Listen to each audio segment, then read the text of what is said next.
Hello दोस्तों, स्वागत है आपका हमारा YouTube channel Madan maths tutorial में। आज हम आपको बताएंगे डिटर्मिनेंट का 3/3 ऑर्डर को कैसे समझा जाता है। इसके बाद बताएंगे कैसे उससे रिलेटेड क्वेश्चन जो है वो बनता है। तो हम सबसे पहले आपको बोर्ड वर्क समझाएंगे कैसे होता है। तो सबसे पहले मैं इसे थोड़ा मिटा देता हूँ।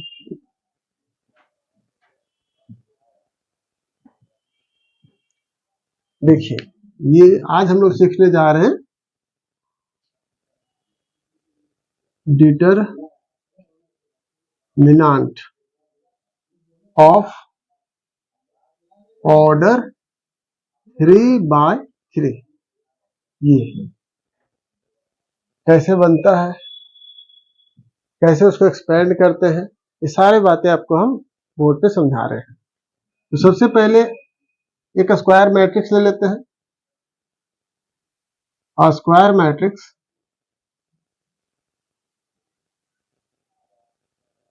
मैट्रिक्स ऑफ ऑर्डर 3/3 ये कुछ ऐसा दिखेगा आपको। A =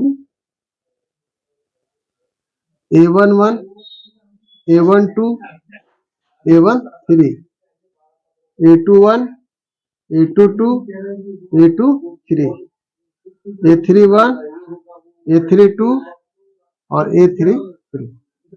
इस तरह से ये 3/3 ऑर्डर का एक मैट्रिक्स हो गया। तो ये स्क्वायर मैट्रिक्स है आपका 3/3 का, और इसी का डिटर्मिनेंट हमको समझाना है आपको कैसे निकलता है। देखिए, तो सबसे पहले इसमें हम लोग इस तरह से दो ठो डंटा दे देंगे, ये इधर भी दे देंगे। A11 A12 A13 A21 A22 A23 A31 A32 A33। इस तरह से ये भी आपका 3/3 ऑर्डर का एक डिटर्मिनेंट हो गया। देखिए, सबसे पहले साइन समझते हैं। इसको पकड़ेंगे, प्लस साइन देंगे, इसके लिए माइनस साइन देंगे, इसके लिए प्लस साइन देंगे। ठीक है, अब हम इसको पकड़ते हैं। A11 लिखेंगे, यहां से इसको आप हटा दीजिए और इसको हटा दीजिए। थोड़ा सा देखिए, ऐसे दिखा देते हैं। ये वाला पार्ट जो है आपका पूरा हट जाता है। ये 4 ठो पार्ट आपको बचेगा, उसको आप उसी तरह से लिख दीजिए। A22 A23 A32 A33 इस तरह से। ठीक है, अब इसके बाद इसके पास जाएंगे, माइनस के साथ रख देंगे A12। अब ये वाला जो है इसको मिटा देते हैं। ठीक है, अब ये पूरा और ये पूरा देखिए हट गया। तो आप कुछ देख रहे हो, टी टाइप का जो शेप बना है ये पूरा पूरा हट जाएगा। तो बच कौन सा रहा, एक ये बच जाएगा और एक ये बच जाएगा। इसको आप लिख दीजिए A21 A31 A23 और A33 ऐसे। इसके बाद फिर से इसको मिटा देते हैं। ये सिर्फ समझाने के लिए आपको बता रहे हैं। ये सारा का सारा मिटा दिया जाए। देखिए, सब मिटा दीजिए। ये फिर से आपका उसी रूप में आ गया, सेम टू सेम। अब A13 के पास जाएंगे, इसका साइन क्या है, प्लस है, तो आप प्लस ले लेंगे। A13 यहां से फिर से इसके पास जब जाएंगे, इसके कारण तो ये पूरा का पूरा हटेगा और ये पूरा हट जाएगा। बचेगा ये 4 ठो। ये 4 ठो जो है वहां लिख देना है आपको, जैसे लिखा हुआ है A21 A22 A31 और A32 इस तरह से। ये सबसे पहला स्टेप है। ये बहुत मायने रखता है, क्योंकि अगर आपका शुरुआत खराब हो गया तो बाकी आप कितना भी दूर चलेंगे कोई फायदा नहीं है। तो इसको एकदम सावधानी से करना है। आप देखेंगे कि जैसे हम 3/3 ऑर्डर को फर्स्ट रो के अकॉर्डिंग एक्सपेंड किए तो कुछ इस तरह से हमारा आगे। इसको हटा दीजिए, सब बेकार हो गया। ये सिर्फ समझने के लिए आपको बताया। ठीक है, ये ऐसा रहेगा और आपको डायरेक्ट ऐसा लिखना है। वो बाकी जितने भी हम आपको बना के दिखाएं उसे समझने के लिए। जैसे ये जो साइन दिया प्लस का ये माइनस का दिए, प्लस का दिए, ये आपको समझने के लिए सिर्फ दिया गया है।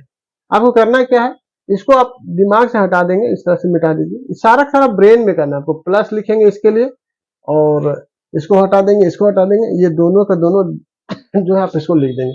फिर उसी तरह से आप -A12 को लिखिएगा और इसको हटा के है ना, ये दोनों को लिख देना है। A13 को करेंगे और सेम प्रोसेस से हम क्या करेंगे, उसको लिख देंगे। तो ये जैसे ही काम हो जाता है तो आप देख रहे होंगे कि ये जो बना हमारा, ये 2/2 डिटर्मिनेंट बन गया। जो हम पहले सीखे थे 2/2 उसी के अकॉर्डिंग होगा। तो क्या सीखे थे, ये जो है वो इसके साथ इंटू होगा, ये वाला इसके साथ इंटू होगा, ये वाला इसके साथ इंटू होगा, ये वाला इसके साथ इंटू होगा, ये वाला इसके साथ इंटू होगा और ये वाला इसके साथ। इस तरह से क्रॉस इंटू हो जाता है। याद रखना बस इतना कि इस डायरेक्शन में आप इंटू करेंगे तो प्लस का साइन ले लेंगे और इस डायरेक्शन में आप इंटू करेंगे तो माइनस का साइन लेंगे। ये हम पिछला बार भी बताए थे, पिछला वीडियो में भी बताए हैं। अगर आपको कोई दिक्कत होगा तो पिछला वीडियो में जो है ना, इसका पार्ट 1 में आप जाके उसके ऊपर देख लेंगे, तो फिर ये वाला बात आपको बहुत ज्यादा अच्छे से समझ में आएगा। नहीं भी है तो कोई बात नहीं, बस इतना से याद रख लेना, प्लस इधर माइनस उधर। अब इसको हम एक्सपेंड करते हैं। A11 ब्रैकेट थोड़ा ऐसा दे देंगे अच्छा वाला, इसको इंटू कर देंगे। A22 into A33 minus A32 और A23 एक हो गया। फिर इसी तरह से इसको A12 इसको इंटू कर देंगे।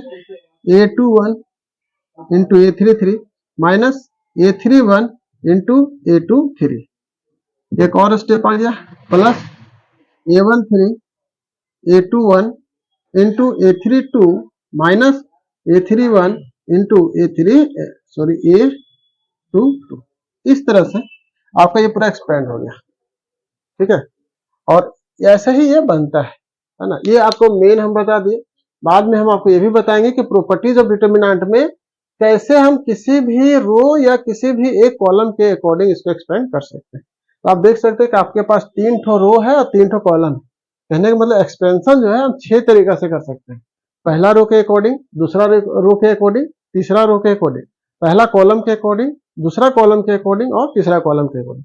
इसलिए लेकिन ये जो बाय डिफॉल्ट है आप फर्स्ट रो को ही करेंगे। फर्स्ट रो को करने का मतलब हमको कुछ लिखने का जरूरत नहीं पड़ता, नहीं तो आपको लिखना पड़ेगा expanding along first row, expanding along second row. जिस रो या जिस कॉलम के अकॉर्डिंग आप करेंगे वो आपको लिखना पड़ेगा, ठीक है। अब ये हो गया इसका बेसिक एक्सपेंशन का मेथड। अब हम थोड़ा देर में एक क्वेश्चन आपको बताएंगे जिसमें ये बताएंगे कैसे इसका मदद से उसको बना पाते हैं।